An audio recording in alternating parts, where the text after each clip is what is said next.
Sud Radio, le grand matin week-end, 7h-10h, Laurence Garcia. Bienvenue à vous qui nous rejoignez sur Sud Radio. Il est 7h23, on parle d'un journal, un journal local qui fait de la résistance. C'est le Matin des Corbières. Bonjour Jean-Michel Mariou. Bonjour. Merci d'être avec nous ce matin. Vous êtes journaliste et fondateur de ce titre.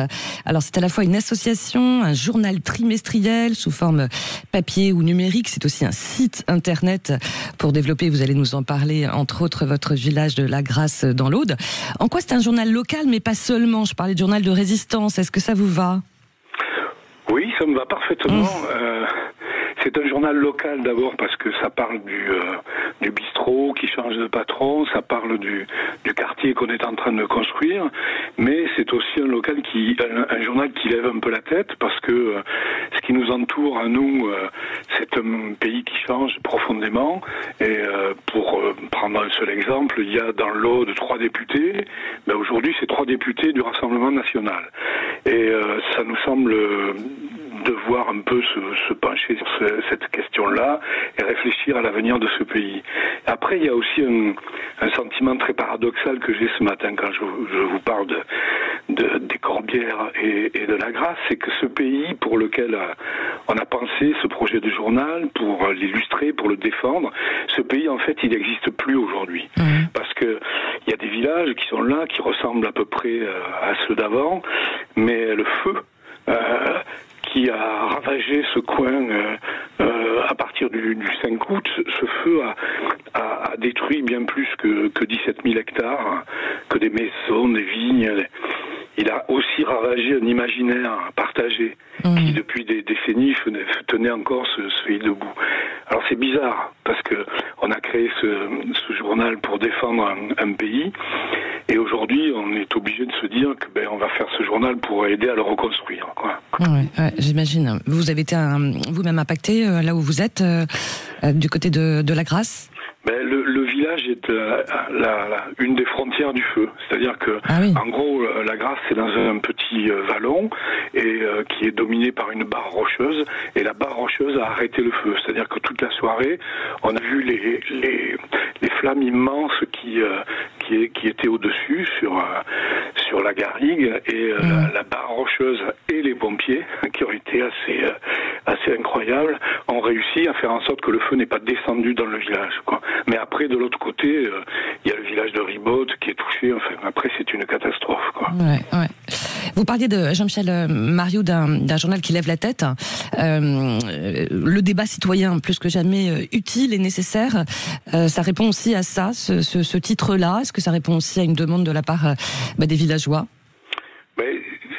Oui, parce que la particularité du village de La Grasse, qui est un peu le cœur du journal, c'est qu'il y a une abbaye magnifique qui date du XIIIe au XVIIIe siècle. C'est une abbaye en plusieurs parties comme ça, et une des parties est occupée par une communauté religieuse traditionnaliste, très proche de l'extrême droite, qui est soutenue par des gens comme Bolloré, comme Stérin, comme toute cet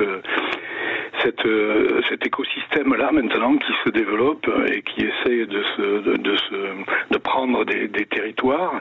Et donc dans le village, il y a de plus en plus de gens qui s'interrogent sur qui sont ces gens. Bon, évidemment, les familles rachètent des maisons, il y a un problème immobilier maintenant. C'est quelque chose qui pèse physiquement sur le village. C'est pas simplement une question politique et intellectuelle. C'est tous les jours, on croise ces gens qui essayent de peser sur la vie du village. Donc ça a été aussi une demande. Les gens nous ont pas dit il faut faire un journal, mais ils nous ont dit qu'est-ce qu'on fait. Voilà. Et nous on a dit on va faire un journal. Ouais, et cette communauté s'appelle les Chanoines de la Mère de Dieu. Et d'ailleurs, vous avez écrit une enquête, un livre qui s'appelle À l'abbaye de La Grasse, entre masques et mensonges. Du coup, comment se passe cette cohabitation en fait dans ce village-là? Je vais pas vous dire que c'est très simple, mais enfin, il y a d'un côté une stratégie de communication des chanoines qui est on se montre partout, on est très aimable, mais on ne ressemble pas du tout à la caricature qu'on fait de nous. Il y a un sens de la communication. C'est-à-dire, je parlais du feu par exemple.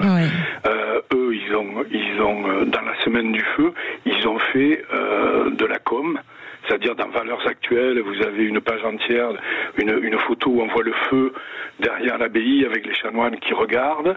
C'est de la com muette comme ça. Ils disent pas nos prières ont arrêté le feu.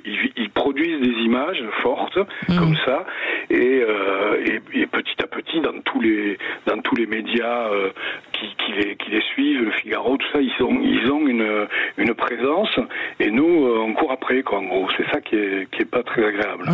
Dernière petite question, Jean-Michel Mariou. Le matin des Corbières, on l'a dit, journal aussi de proximité. On sait qu'il y a une totale défiance aussi envers les médias, etc. Vous croyez encore à l'influence de la presse papier de proximité? Oui, en fait, nous, on a toutes les folies du monde. C'est-à-dire aujourd'hui, lancer un journal en papier, c'est ça. Mais c'est très rigolo à faire. Donc, on y va. Et puis, l'accueil est quand même très... les gens sont surpris qu'on ait cette audace-là, quoi. Oui. Et surtout, ils sont très contents de retrouver sur du papier quelque chose qui reflète leur vie et leur lutte aussi. Donc, pour l'instant, tout va bien. Tout va bien. Bon, on le souhaite pour la suite. Merci beaucoup d'avoir été avec nous, Jean-Michel Mariou. Merci. Le matin des Corbières, si vous voulez y jeter un coup d'œil, c'est aussi sur Internet.